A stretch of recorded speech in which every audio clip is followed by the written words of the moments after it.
మీరు ఇవాళ చేయాల్సిన పని చేస్తలేరు. రాష్ట్ర ప్రభుత్వం తాను బాధ్యత తీసుకోకుండా కేంద్రం మీద నెపం పెట్టి రైతులు ఉసురు పోసుకుంటున్న పరిస్థితి ఉన్నది. ఇలా రేవంత్ రెడ్డిని కూడా అడుగుతా ఉన్నాం, పెట్రోల్ డీజిల్ మీద వ్యాట్ ధరలు తగ్గించు.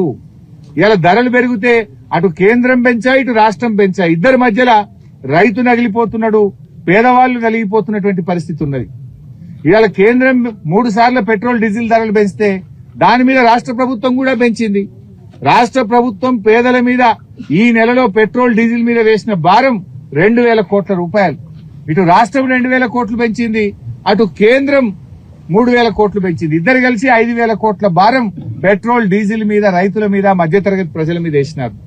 నేను రేవంత్ రెడ్డిని అడుగుతున్నా, మీరు ధర్నాలు చేస్తున్న రోడ్లెక్కి బానే ఉంది, నువ్వు పెంచింది తగ్గియచ్చు కదా.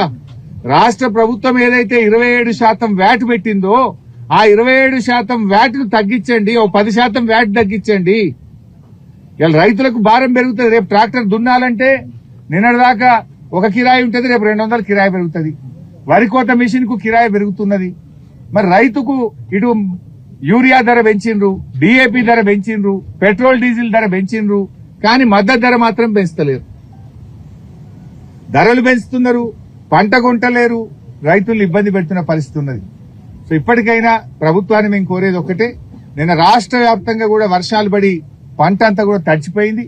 రేపటికల్లా మొత్తం మొలకెత్తే అవకాశం ఉంది. ఆ ధాన్యం కూడా పగిలిపోతుంది కనుక యుద్ధ ప్రాతిపదికన తడిసిన ధాన్యాన్ని వెంటనే పార్బాయిల్ రైస్ మిల్లకు పంపాలని, రైతుల్ని ఆదుకోవాలని చెప్పి ప్రభుత్వాన్ని డిమాండ్ చేస్తున్నాం. ఇంకోవైపు రేపు బక్రీద్ పండుగ ఉన్నది. లారీ డ్రైవర్లు కూడా దొరికే పరిస్థితి లేదు.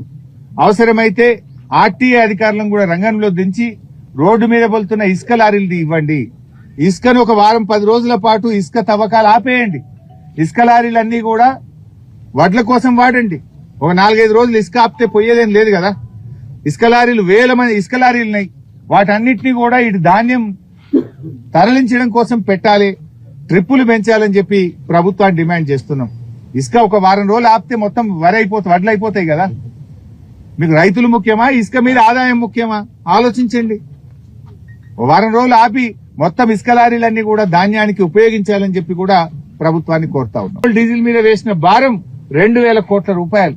ఇటు రాష్ట్రం 2,000 కోట్లు పెంచింది, అటు కేంద్రం 3,000 కోట్లు పెంచింది. ఇద్దరు కలిసి 5,000 కోట్ల భారం పెట్రోల్ డీజిల్ మీద, రైతుల మీద, మధ్యతరగతి ప్రజల మీద వేసినారు. నేను రేవంత్ రెడ్డిని అడుగుతున్నా, మీరు ధర్నాలు చేస్తున్న రోడ్లెక్కి బానే ఉంది, నువ్వు పెంచింది తగ్గియచ్చు కదా. రాష్ట్ర ప్రభుత్వం ఏదైతే 27% వ్యాట్ పెట్టిందో ఆ 27% వ్యాట్ ను తగ్గించండి, 10% వ్యాట్ తగ్గించండి. ఇలా రైతులకు భారం పెరుగుతుంది. రేపు ట్రాక్టర్ దున్నాలంటే నిన్నటిదాకా ఒక కిరాయి ఉంటుంది, రేపు 200 కిరాయి పెరుగుతుంది. వరి కోత మిషన్ కు కిరాయి పెరుగుతున్నది. మరి రైతుకు ఇటు యూరియా ధర పెంచిండ్రు, డిఏపి ధర పెంచిండ్రు, పెట్రోల్ డీజిల్ ధర పెంచిండ్రు, కానీ మద్దతు ధర మాత్రం పెంచలేరు. ధరలు పెంచుతున్నారు, పంట కొంటలేరు, రైతులు ఇబ్బంది పెడుతున్న పరిస్థితి ఉన్నది. సో ఇప్పటికైనా ప్రభుత్వాన్ని మేము కోరేది ఒక్కటే, నిన్న రాష్ట్ర వ్యాప్తంగా కూడా వర్షాలు పడి పంట అంతా కూడా తడిచిపోయింది. రేపటికల్లా మొత్తం మొలకెత్తే అవకాశం ఉంది. ఆ ధాన్యం కూడా పగిలిపోతుంది కనుక యుద్ధ ప్రాతిపదికన తడిసిన ధాన్యాన్ని వెంటనే పార్బాయిల్ రైస్ మిల్లకు పంపాలని, రైతుల్ని ఆదుకోవాలని చెప్పి ప్రభుత్వాన్ని డిమాండ్ చేస్తున్నాం. ఇంకోవైపు రేపు బక్రీద్ పండుగ ఉన్నది. లారీ డ్రైవర్లు కూడా దొరికే పరిస్థితి లేదు. అవసరమైతే ఆర్టీఏ అధికారులను కూడా రంగంలో దించి రోడ్డు మీద వెళ్తున్న ఇసుక లారీలు ఇవ్వండి. ఇసుకను ఒక వారం 10 రోజుల పాటు ఇసుక తవ్వకాలు ఆపేయండి. ఇసుక లారీలన్నీ కూడా వడ్ల కోసం వాడండి. ఒక 4-5 రోజులు ఇసుక ఆపితే పోయేదేం లేదు కదా. ఇసుక లారీలు 1000 మంది ఇసుక లారీలు ఉన్నాయి. వాటన్నిటినీ కూడా ఇటు ధాన్యం తరలించడం కోసం పెట్టాలి, ట్రిప్పులు పెంచాలని చెప్పి ప్రభుత్వాన్ని డిమాండ్ చేస్తున్నాం. ఇసుక ఒక వారం రోజులు ఆపితే మొత్తం వడ్లు అయిపోతాయి కదా. మీకు రైతులు ముఖ్యమా, ఇసుక మీద ఆదాయం ముఖ్యమా? ఆలోచించండి. వారం రోజులు ఆపి మొత్తం ఇసుక లారీలన్నీ కూడా ధాన్యానికి ఉపయోగించాలని చెప్పి కూడా ప్రభుత్వాన్ని కోరుతా ఉన్నాం.